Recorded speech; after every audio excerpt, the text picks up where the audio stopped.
오늘 같이 나누실 말씀은 마태복음 24장 29절부터 51절까지 말씀입니다. 마태복음 24장 29절부터 51절까지 말씀입니다. 교독하겠습니다.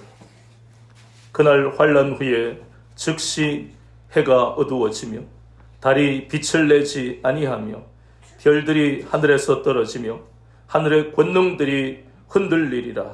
그때 이스라엘 징조가 하늘에서 보이겠고 그때 땅의 모든 족속들이 통곡하며 그들이 인자가 구름을 타고 능력과 큰 영광으로 오는 것을 보리라.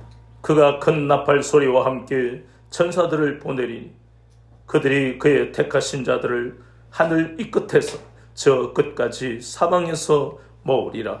무화과 나무의 비유를 배우라. 그 가지가 연하여지고 잎사귀를 내며 여름이 가까울 때를 하나니 이와 같이 너희도 이 모든 일을 보거든 인자가 가까이 곧 문 앞에 이른 줄 알라. 내가 진실로 너희에게 말하노니 이 세대가 지나가기 전에 이 일이 다 일어나리라.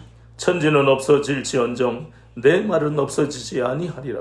그러나 그날과 그때는 아무도 모르나니 하늘의 천사들도 아들들도 모르고 오직 아버지만이 아시느니라.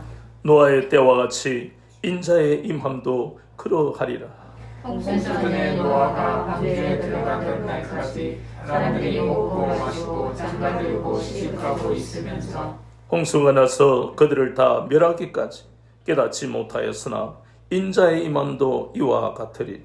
그때 두 사람이 마트에 있음에 한 사람은 데려가고 한 사람은 버려두고 갈 것이요.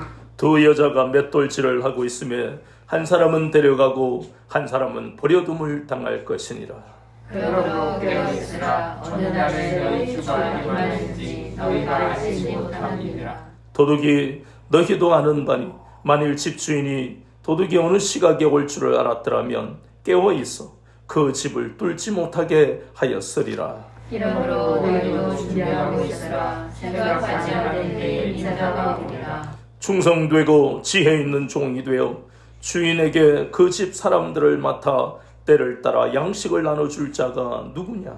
주인이 올 때 그 종이 이렇게 하는 것을 보면 그 종이 복이 있으리로다. 내가 진실로 너희에게 이르노니 주인이 그의 모든 소유를 그에게 맡기리라. 만일 그 악한 종이 마음에 생각하기를 주인이 어디 오리라 하여 동료들을 때리며 술 친구들과 더불어 먹고 마시게 되면 생각하지 않는 날 알지 못하는 시각에 그 종의 주인이 이르러 같이요 엄히 때리고 외식하는 자가 받는 벌에 취하리. 거기서 슬피 울며 이를 갈리라. 아멘. 오늘은 마태복음 24장 29절부터 51절까지 본문을 통해 그러므로 깨어있으라 두 번째 시간 같이 은혜를 받겠습니다. 지난 시간에 우리가 나눈 말씀을 한번 기억하셔야 됩니다. 왜냐하면 이 말씀들이 계속 이어지는 것이에요. 23장의 말씀이 24장 종말의 장과 연결되고 또 25장에서 계속해서 그렇다면 우리는 준비해야 되는데 어떻게 준비하느냐 하는 준비해야 되는 말씀이 계속 이어지는 것입니다. 그럼 지난 시간에 우리가 보았던 말씀은 종말의 징조에 대한 말씀이었어요. 제자들은 그것이 참 어려운 말씀이었기 때문에 선생님, 그렇다면 예루살렘의 파괴와 유다의 멸망이 곧 종말을 의미합니까? 그렇게 물었던 것이에요. 왜냐하면 그처럼 큰 환난은 없기 때문입니다.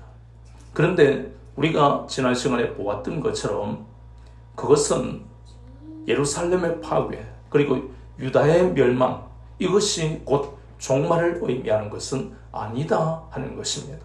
그것은 하나의 환난 즉 종말의 징조 중에 하나다. 그것은 예수님이 이 땅에 오신 그때부터 지금까지 2000년 동안 계속해서 환난이라는 것이 우리 주변에 있어 왔던 것입니다. 전쟁과 지진, 기근, 또 폭설, 여러 가지 쓰나미 이러한 예상하지 못하고 상상하지 못한 일은 계속해서 일어나고 있습니다. 그래서 종말의 징조를 예수님은 세 가지로 말씀하셨어요. 첫 번째는 적그리스도와 거짓 선지자, 거짓 교사라 하는, 이것을 뭐라고 한다고요? 미혹의 영이다. 미혹의 영이 출현할 것이다. 두 번째는 전쟁이나 기근이나 지진이 일어날 것이다. 세 번째는 너희들이나 혹은 성도들이 환난과 핍박을 받을 것이다. 이 세 가지가 종말의 징조입니다. 그러니까 우리는 종말의 때를 살고 있는 것이 맞다는 것이에요. 그런데 여기에서 예수님이 이 세 가지를 말씀하시는 것은 단지 의사가 당신은 술을 마시면 안 되고 담배를 피우면 안 되고 암이 발생할 수 있는 원인을 제거해야 됩니다, 이렇게만 이야기하는 것이 아니라 예수님은 그러한 종말의 때에 그 환난들이 우리에게 닥치는 이유와 그리고 어떻게 해결할 것인가 하는 것까지도 말씀하시는 거예요. 이러한 적그리스도 혹은 거짓 교사 혹은 거짓 선지자, 내가 그리스도다, 그리스도가 여기 있다, 얼마나 혼란스럽습니까? 우리가 오래전의 이야기지만 다가올 미래를 준비한다 하는 다윗 선교의 이야기를 들어봤을 겁니다. 이단인 여기에 있는 이 종말의 때를 시간을 정해놓고 몇 년 어느 때에 주님이 다시 오신다, 그래서 거기에 혹한 고3들까지도, 그때만 해도 제가 과외를 하고 학원에 있을 땐 그 동네에 과외를 갈 그런 기회가 있었어요. 이상하게 학생들이 드나들고 많은 사람들이 드나드는 거예요. 나중에 알고 보니까 이단 다윗 선교회. 고3이라 하더라도 입시는 관계없다. 주님이 곧 오시는데 공부가 무슨 필요 있고 재산이 무슨 필요 있는, 얼마나 사회적인 문제를 야기했습니까? 그래서 오늘 한 번 더 주님이 말씀하시는 것은 그 마지막 때가 언제인가를 아들도 천사도 알지 못하고 오직 누구만 아신다고요? 하나님 아버지만 아신다고 분명히 말씀하셨습니다. 그렇다면 사는 동안에 그 때에 대해서 말하거나 진리의 말씀이라고 미혹하는 그 모든 것들에 대해서 우리가 주의해야 된다는 것을 말씀하는 겁니다. 그 중에 현대인에게 가장 가증한 것, 즉 믿는 자들에게 가장 가증하다고 할 수 있는 것이 바로 물질만능주의와 인본주의라는 것입니다. 물질만능주의가 얼마나 심각하냐 하면, 먼저 물질이라는 자체는요, 그건 악한 것이 아닙니다. 하나님이 이 세상을 사는 동안 생계의 수단 혹은 자아실현의 수단으로 우리에게 주신 거예요. 이 자체가 악한 것이 아니라 이 속에 인간의 탐욕이 들어가면 이것이 뭐가 된다고요? 신이 되어버립니다. 그래서 갈대아 지역이나 시리아 지역에서는 이 물질이 풍요를 가지고 오는 것이라고 숭배한 그 신을 만몬신이라고 이야기합니다. 또 우리가 잘 아는 가나안 지역에서는 바알신입니다. 그래서 이 물질은 좋은 것도 나쁜 것도 아니고 어떻게 사용하느냐에 따라서 달라지지만 이것이 숭배의 대상이 되어버리니까, 그래서 예수님이 우리에게 마태복음 6장 24절에서 너희는 두 주인을 섬길 수 없다. 이 물질이요, 단순한 물질에서 끝나는 것이 아니라 예수님은 심각한 하나님의 수준까지 생각하는 것에 대한 그 경계와 책망을 말씀하는 거예요. 하나님과 물질을 겸하여 섬길 수 없다. 우리가 대개 비교할 때는 서로 대등하고 비슷한 것들끼리 비교합니다. 야, 나는 수박 좋아하는데 너 사과 좋아하니? 이건 과일로서 대등한 것이에요. 그러면 물질이 하나님하고 어떻게 대등합니까? 그래서 그 말씀의 깊은 의도를 우리가 찾아야 된다는 것입니다. 사람들은 물질을 하나의 수단으로 사용하지 않고 그것이 우상이 되어버리면 하나님의 수준까지 올라간다. 그래서 하나님과 물질을 겸하여 섬길 수 없다. 그 말씀인데, 오늘날 물질만능주의가 바로 만몬신, 바알신을 숭배하는 것이, 이것이 바로 가증한 것입니다. 거룩한 곳, 교회나 하나님이 복 주시는 거룩한 가정에서 이 물질이 만몬신이 되고 바알이 되어버리면 그것이 바로 가증한 것이고, 그 가증한 것이 바로 우상숭배라는, 하나님이 가장 싫어하시는 진노의 대상이 바로 우상숭배하는 것이에요. 거기다가 인본주의는 하나님이 어디 있느냐, 이 마지막 때에 많은 사람들, 로마서 1장 28절 말씀처럼 마음에 하나님 두기를 싫어하는 것입니다. 그래서 자기 마음대로 살아가는 것이에요. 오늘날 마지막 때에 그 징조 중에 하나가 바로 이 물질만능주의와 인본주의를 가증한 거짓 선지자, 즉 그리스도가 복음으로 변질시키고 있다는 것입니다. 많은 사람들이 미혹되고 있어요. 기복주의라는 것은 무당이라는 것이에요. 그런데 그런 것들이 복음이 되고 있는 시대를 우리가 살아간다는 것입니다. 이것이 바로 환난인 것입니다. 믿는 자까지도 미혹해버리는 이 물질만능주의 그리고 인본주의 같은 이러한 속에서 우리는 믿음을 지켜야 하는 너무너무 힘든 세상을 살고 있는 것이에요. 그것을 지난 시간에 바로 종말의 징조다.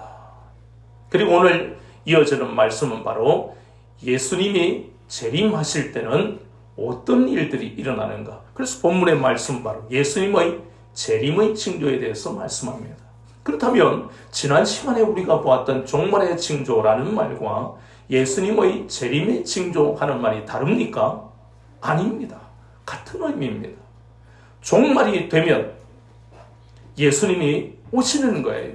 그래서 예루살렘의 파괴와 유다의 멸망하는 이것은 대환란에 대한 하나의 상징적인 그러한 사건이다. 이렇게 우리가 생각하면 정확하다는 것입니다. 대환란의 때, 그것이 바로 종말인데 그때에 예수님이 본문의 29절 30절에 보니까 예수님이 어떻게 나타나신다고요? 구름 타고 오신다. 그래서 본문에는 예수님의 재림에 대한 징조를 두 가지를 말씀하시는데, 첫 번째 하나는 천체의 이변이 일어난다. 천체가 뭐냐? 우리 천체 망경 그렇게 이야기하지요. 천체라는 것은 우주를 구성하는 별들을 천체라고 그럽니다. 그럼 결국 예수님이 재림하실 때의 징조는 이 지구에서 일어나는 것은 아까 뭐였어요? 종말의 징조였죠. 종말의 징조는 지구에서 일어나는 것이었고, 이제 예수님의 재림의 첫 번째 징조는 우주에서 일어나는 것입니다. 그걸 천체라 그럽니다. 천체의 이변이다. 그걸 우리가 말씀의 근거를 가지고 한번 찾아보면 이사야서 13장 10절에 보면 구약에서는 어떻게 말씀하고 있는가? 이사야서 13장 10절에 다 제가 읽어드립니다. 하늘의 별들 별무리가 그 빛을 내지 아니한 해가 돋아도 어두움 달이 그 빛을 비추지 아니할 것이로다. 구약에 나오는 이 이사야서 13장 10절의 말씀은 바로 바벨론이 멸망할 것이다 하는 것을 이렇게 상징적으로 별이 이렇게 될 것이다. 별의 이러한 천체의 이변을 나타내는 것입니다. 그런데 우리가 잘 알다시피 바벨론이 얼마나 강성합니까? 온 유럽, 아시아를 자기 손아귀는 어떤 강대국입니다. 그런데 멸망합니다. 이 멸망의, 바벨론의 멸망의 상징은 바로 마지막 때를 의미하는 것입니다.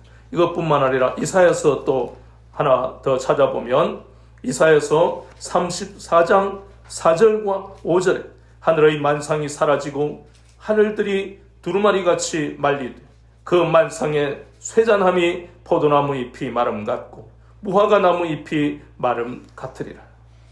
또 5절에도 나오는 이 말씀, 원래 이 말씀은 에돔이라 하는 이스라엘 대적했던 에돔의 멸망을 의미합니다. 그런데 더 확대하면 이스라엘 대적하는 나라들은 하나님이 진멸시키실 것이다. 그런데 이사야서 아까 우리가 보았던 이 두 장면에서 보이는 이러한 에돔 혹은 이스라엘 대적들의 멸망, 바벨론의 멸망, 이러한 것은 곧 이 땅의 모든 것이 끝이 난다는 것을 의미합니다. 이러한 상징은 여기에만 있는 것이 아니고요. 에스겔서 32장 7절과 8절에 내가 너를 불 끄듯 할 때에 하늘을 가리어 별을 어둡게 하며 해를 구름으로 가리며 달이 빛을 내지 못하게 할 것이며 하늘의 모든 밝은 빛을 내가 내 위에서 어둡게 하여 어둠을 내 땅에 베풀리로다. 주 여호와의 말씀이니라.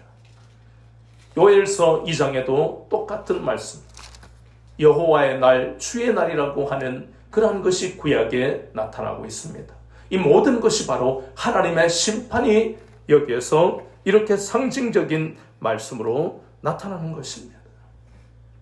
결국 이러한 하나님의 심판에 대한 이 말씀은 바로 계시록에도 나타나는 말씀이에요. 그래서 결국 이 말씀은 인간의 그러한 죄악으로 오염되어 타락한 이 땅이 완전히 끝이 난다는 것입니다. 그럼 그것으로 끝이냐? 요한계시록 우리가 잘 아는 21장에서 22장에 뭐라고 말씀하십니까? 새 하늘과 새 땅을 이루게 될 것이다.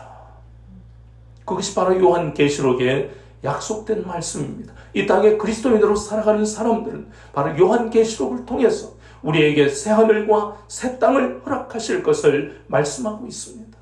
그 날은 언제인지 알 수가 없습니다. 예수님이 재림할 때의 첫 번째 징조가 바로 천체 우주를 구성하는 별들의 이변이 이렇게 생길 것이 정확한 증거가 될 것이라고 말씀하는 거예요. 두 번째, 예수님의 재림의 징조가 바로 본문에 나오는 30절에 보니까 그때의 인자의 징조가 하늘에서 보이겠고, 그리고 예수님이 요한계시록 1장 7절에 정확하게 나오는 말씀이 예수님이 구름 타고 오실 것을 믿는 자들만 다 볼까요? 아닙니다. 모든 이 땅의 인생들, 70억이든 80억이든 지구상에 있는 모든 인생들이 예수님이 구름 타고 오시는 것을 보게 될 것이다. 그렇게 말씀하시는 겁니다. 그리고 이어서 무화과나무의 비유가 바로 그 예수님의 재림은 임박해 있다. 그리고 분명한 사실이다. 그것을 무화과의 그러한 성장, 3, 4월에 그러한 잎이, 그리고 또 7, 8월에 이것이 9월 되면 열매를 맺고, 이러한 나무들, 그 중에도 무화과나무의 그러한 성장을 통해 열매를 맺는 그러한 자연의 그러한 과정을 통해서 이 임박한 종말, 그리고 예수님의 재림은 너무도 분명한 사실이다. 그것을 말씀하고 있는 것입니다. 그런데 우리가 알아야 할 것은, 지난 시간에도 우리가 보았잖아요. 하나님이 사랑하시는 우리는 그러면 이 종말의 때에 우리를 어떻게 하시는가? 환난이 닥칠 때 여러 가지 미혹하며 믿는 자들을 물질의 문제로, 질병의 문제로, 여러 가지 상황의 어려움으로 우리를 미혹하는 그 세상 속에서 하나님은 믿는 자들을 어떻게 하신다고요? 우리를 피할 길로 우리를 인도하신다고 분명히 약속하셨습니다. 아멘. 그러면 예수님의 재림 때는 더 구체화되는 것이 무엇일까 하는 것입니다. 예수님이 오실 때에 구름을 타고 오시는데 나팔 소리와 함께 천사들이 옵니다. 여기서 나팔 소리는 구약에서 명확하게 말씀하는 것은 왕이 이제 등극한다. 이럴 때는 다 나팔을 부는 거예요. 얼마나 나라의 중요한 일입니까? 그리고 전쟁이라든가 중대한 사건이 일어나면 나팔을 붑니다. 그런데 예수님이 구름 타고 오실 때에 나팔을 분다는 이 의미는, 그 소리가 가지는 그 의미가 무엇일까 하는 것입니다. 이것은 뒤에 우리가 보겠습니다마는 두 사람이 밭에 있고 혹은 두 사람이 집에 있는데 한 사람은 데려감을 받고 한 사람은 데려감을 받지 못했다는 의미와 밀접한 관계가 있어요. 나팔 소리가 날 때에 믿지 않는 사람, 여기에 어떤 사람은 데려가고 어떤 사람은 버려둠을 당한다 할 때 버려둠을 당하는 사람이 바로 예수 그리스도를 믿지 않는 사람입니다. 그 사람에게 이 나팔 소리가 가지는 것은 하나님의 심판, 멸망에 대한 선언의 소리. 또 한 사람은 데려감을 받는다 하는 이것은 지금까지 이 땅에 살면서, 배역한 이 땅에 살면서 오직 예수님이 다시 오실 것만을, 그 재림만을 기다리고 믿음을 지키는 노아와 같이 거룩한 삶을 사는 그리스도인들, 그들에게 이 나팔 소리는 이제 너희들이 이 땅에서 믿음을 지켰다. 그래서 너희들의 고난은 끝이다. 이제 너희들의 구원은 육신까지도 구원받는 구원의 완성이다. 그것을 선언하는 나팔 소리가 바로 믿는 자들의 그러한 귀에 들리는 나팔 소리라는 것입니다. 이 땅에서 하나님을 마음에 두기 싫어하는 사람들은, 끝까지 복음을 받아들이지 않았던 사람들은 결국 예수님은 그들을 하나님의 심판으로 영원한 지옥에 떨어지는 심판주로 이 땅에 오시지만, 지금까지 예수님을 믿는 것 때문에 물질의 어려움을 당하고 질병의 고통을 당하고 이 땅에서 말할 수 없는 핍박을 받던 사람들에게 천사들을 보내서 하늘 이 끝에서 하늘 저 끝까지 어느 곳에 살든지 하나님은 그 모든 인생을 감찰하시고, 그래서 마침내 나팔 소리와 함께 천사들을 보내셨어. 영원한 생명을 누리는 천국으로 우리를 인도하신다는 약속의 말씀이 바로 오늘 여기에 나타나 있는 것입니다. 아멘. 그런데 예수님의 재림이 언제 일어날지 우리는 알 수가 없습니다. 그 약속은 누구를 보면요, 예루살렘 사도들을 보면 이제 막 예수님이 승천하시려고 하는데, 그때까지도 제자들은 하나님의 나라가 지금 이루어집니까? 그렇게 이야기할 정도로 제자들은 아직까지 성숙한 신앙이 못 되었고, 예수님이 승천하시고 난 다음에 그들은 그 마음속에 우리가 잘 아는 사도행전 4장과 5장을 보면 사두개인들의 핍박 속에서 그들의 마음이 얼마나 힘들었겠어요. 그래서 대주제시여 우리의 고통을 하감해달라고 하면서 그들의 고통당하는 것을 우리가 알 수가 있잖아요. 그러면서 그 마음에 주님 언제 다시 오십니까? 주님 우리를 데려가 주시라. 그 예루살렘의 사도들이 얼마나 핍박 속에서 고통당하고 힘들었겠습니까? 주님이 승천하신 지 얼마 안 돼도 그런 정도인데, 그래서 이 땅에 유대 그리스도인들, 이방 그리스도인들이 예수님에 대한 믿음이 희미해지고 예수님의 재림에 대한 그러한 믿음이 희미해지는 것에 대해서 기록한 말씀이 바로 뭐라고요? 성경 중에 히브리서다. 그렇게 우리는 배웠잖아요. 히브리서의 그 지필 목적이 바로 여기에 있습니다. 예수님이 다시 오실 것을 믿는 신앙으로 핍박 속에서도 믿음을 지켰지만, 많은 그리스도인들이 그러한 고통 속에서 예수님이 과연 언제 오시는지, 너무나 환경이 힘들고 핍박이 심하니까 결국은 예수님 재림에 대한 그 믿음이 희미해진 것에 대해서 다시 믿음을 새롭게 하기 위해 집필된 성경이 히브리서라는 겁니다. 그러면 우리도 마찬가지잖아요. 이 땅에 살면서 처음에 은혜를 받고 정말 우리 마음속에 주님에 대한 그 사랑과 믿음이 불일 듯 일어나면서 뜨거운 믿음의 열정으로 살다가 어려움이 닥칠 때, 자녀의 문제가 생기고 내 몸에 이상한 그러한 징후가 나타나서 검진을 해보니까 심각한 질병이 내 몸 속에서 자라고 있고 환경에 여러 가지 어려움을 당하고 있으면 예수님의 재림에 대한 그러한 믿음보다 하나님 왜 내가 이 땅에서 이렇게 어려움 겪으면서 살아야 합니까? 그렇게 때때로 처음에 뜨겁던 믿음이 식어지는 경우를 우리는 경험하고 살지 않습니까? 그래서 이 종말의 장을 통해 요한계시록에 약속한 그 말씀을 통해 우리를 위로하시고 그 재림에 대한 확실성, 그리고 이 땅에 아직 재림은 안 하셨지만 사는 동안 주님이 우리와 함께 하심을 말씀을 통해서 우리에게 깨닫게 하시기 위해 24장에 나오는 이 말씀이 우리에게 주어진 것입니다. 우리는 이 땅에 살아가면서 이런 어려움을 만날 때마다 종말을 살아가고 있는 것을 생각하면서 예수님의 재림이 가까워진다는 것을 생각하면서 현실에 대한 이러한 고통, 우리를 짓누르 우리가 생각하는 그 물질 만능주의라는 그리고 인본주의라는 이러한 우상 숭배에 벗어나지 못하는 현실 속에서 가난한 사람은 그 물질이 없는 것 때문에 그의 마음속에 소망을 잃어버리고 부유한 사람은 물질이 결국은 우상이 되어버리는 끔찍한 현실을 우리가 맞닥뜨리면서 날마다 이 종말의 말씀, 재림의 말씀을 붙들어야 되는 이유가 여기에 있다는 것입니다.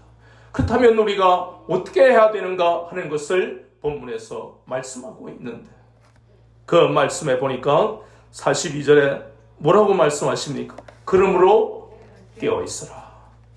이 말씀은요, 여러 군데에서 보이는 말씀이에요. 그러므로 깨어있으라. 이러한 이 말씀이 마가복음 13장 33절에 보아 주의하라 깨어있으라. 그때가 언제인지 알지 못하며 37절까지의 말씀에도 깨어있으라. 내가 너희에게 하는 이 말은 모든 사람에게 하는 말이니라 하시니라. 깨어있으라는 말씀. 데살로니가 전서 4장 16절에도 깨어있어야 된다. 계시록 말씀에도 주님은 도적같이 오신다.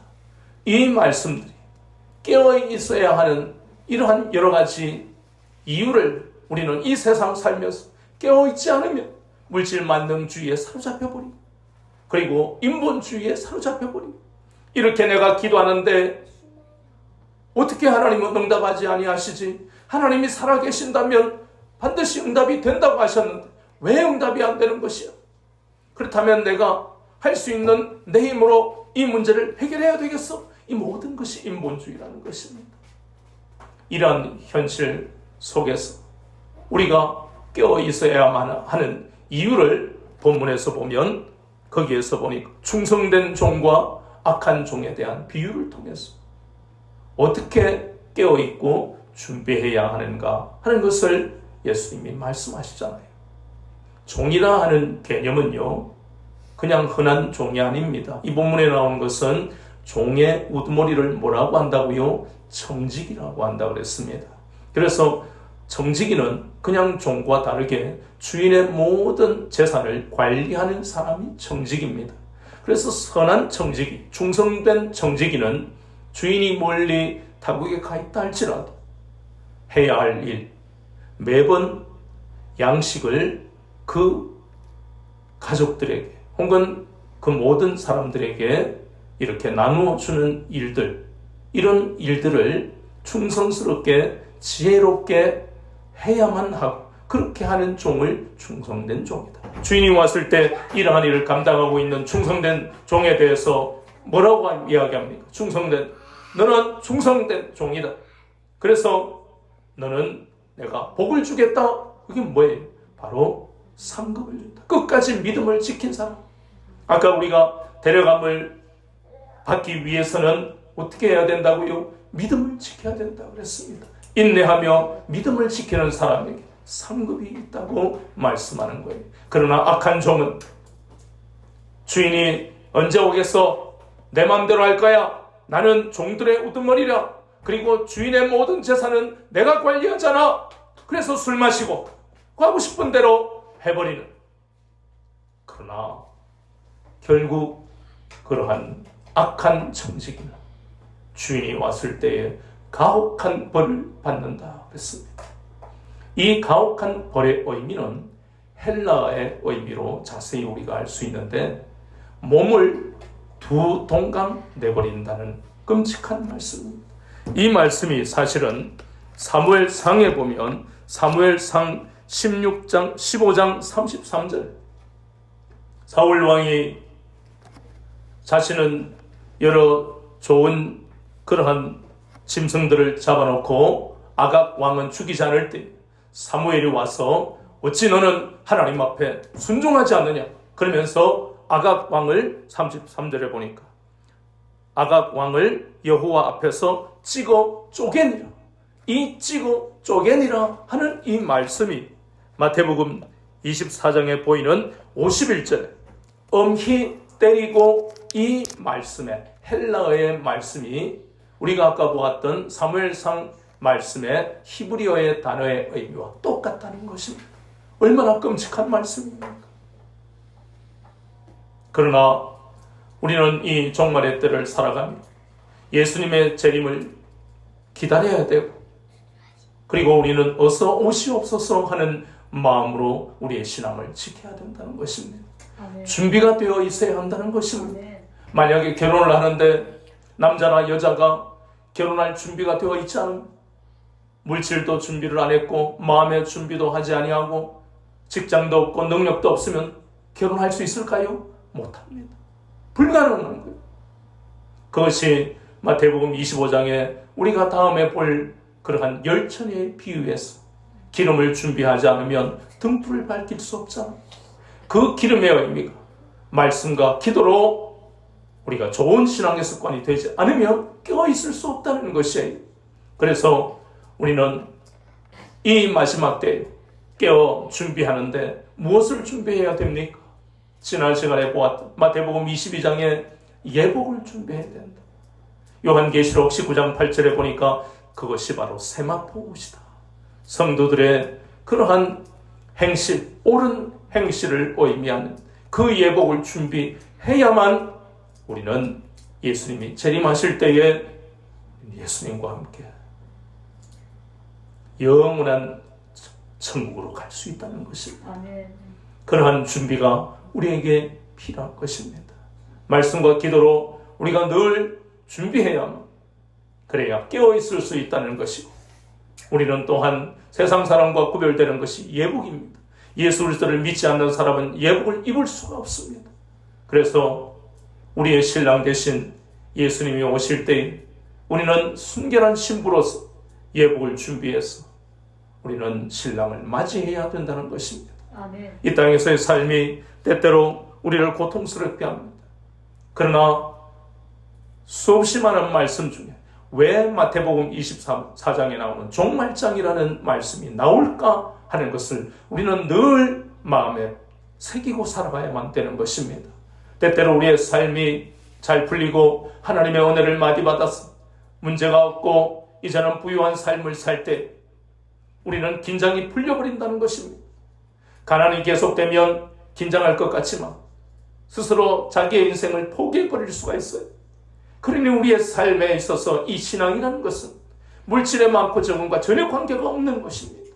가장 중요한 것은 우리를 하나님의 자녀로 부르시고 그리스도인이 되게 하신 것은 세상이 사는 방식, 세상이 사는 이성으로 지식으로 살아가는 인본주의의 삶으로 살아가서는 안 된다는 것을 끊임없이 말씀을 통해 우리를 새롭게 하시는 것입니다.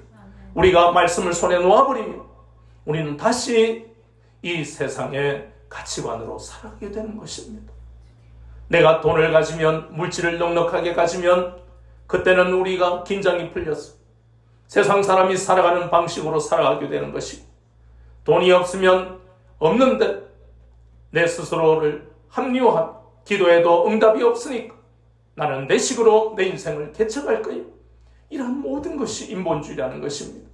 그래서 날마다 우리는 이 종말의 장을 마음에 새기면서 그러한 종말론적인 가치관을 가지고 살아야 한다는 것입니다. 개인적으로 죽음이 언제 찾아올지 모르지만 분명한 것은 우리에게 찾아옵니다. 내일 하나님이 우리를 데려가실 수도 있고 10년 뒤에 데려가실 수도 있고 우리의 삶은요 우리가 보장할 수가 없는 것이에요.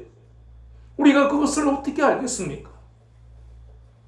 우리가 날마다 소금과 빛의 사명을 감당하며 살아야 할 이유, 그 사명을 감당하면 우리의 마음이 뜨거워지는 것이에요. 내 개인적인 종말도 다가오지만 세상의 종말이 다가오니까 한 명이라도 더 주님께 인도해야 되는 그 뜨거운 영혼에 대한 구령의 뜨거운 마음이 우리 속에 있게 되는 것입니다. 그러면 우리의 삶의 자세가 달라지는 것입니다. 생각해 보세요. 내 사랑하는 가족 아직까지 예수님을 영접하지 않았으면 내일 종말이 오면 그 사람은 어떻게 되겠습니까? 개인의 종말이나 세상의 종말이 오면 그 사람은 내가 살아가지만 지옥에 떨어질 수밖에 없습니다. 예전에는 은혜를 받았는데 지금은 건성으로 교회를 다니고 있는 사람도 마찬가지인 것입니다. 그 사람의 마음속에 구원에 대한 확신이 없으면 개인의 종말이 죽음이 찾아왔을 때 그 사람은 천국에 갈 수 없는 것입니다. 이 심각한 개인의 종말과 그리고 세상의 종말이 분명한 사실이라는 것을 우리의 마음에 새겨야만 되는 것입니다. 그래야 이 땅을 살아가면서 그러한 마음의 자세로 살아가면 우리 앞에 있는 어려운 일도 불가능한 것이 없는 거예요. 어차피 이 종말의 때에 하나님은 구별하셔서 하나님의 자녀에게 능력 있는 삶을 살게 하시기 때문에 우리가 세상을 두려워할 것이 무엇입니까? 그래서 우리는 세상에서 담대하게 믿음을 가지고 승리하며 살 수 있는 것입니다. 지금부터 영원까지 너의 출입을 지키겠다는 그 약속 말씀. 마태복음 28장 20절에 세상 끝날까지 너희와 항상 함께 하시겠다. 그 약속의 말씀이 우리의 마음에 새겨져 있는 한 종말의 때라고 두려워할 것도 없고 우리는 다시 오실 주님을 날마다 기다리며 이 땅에서 묵묵히 우리에게 주신 그 삶을 최선을 다해서 살아가며 우리에게 맡겨진 그 사명을 화목하게 하는 그 직분을 증인의 삶을 우리는 감당하며 살면 되는 것입니다. 날마다 이 종말의 때를 살아가지만 주님이 다시 오실 것을 소망하며 굳게 믿고 이 땅에 사는 동안 하나님은 날마다 우리의 삶의 자리에 오셔서 우리를 도우시고 우리를 복된 길로 인도하신다는 것을 잊지 마시고 늘 담대하게 믿음을 지키며 살아가는 여러분 되시기를 주 예수 그리스도 이름으로 축원합니다.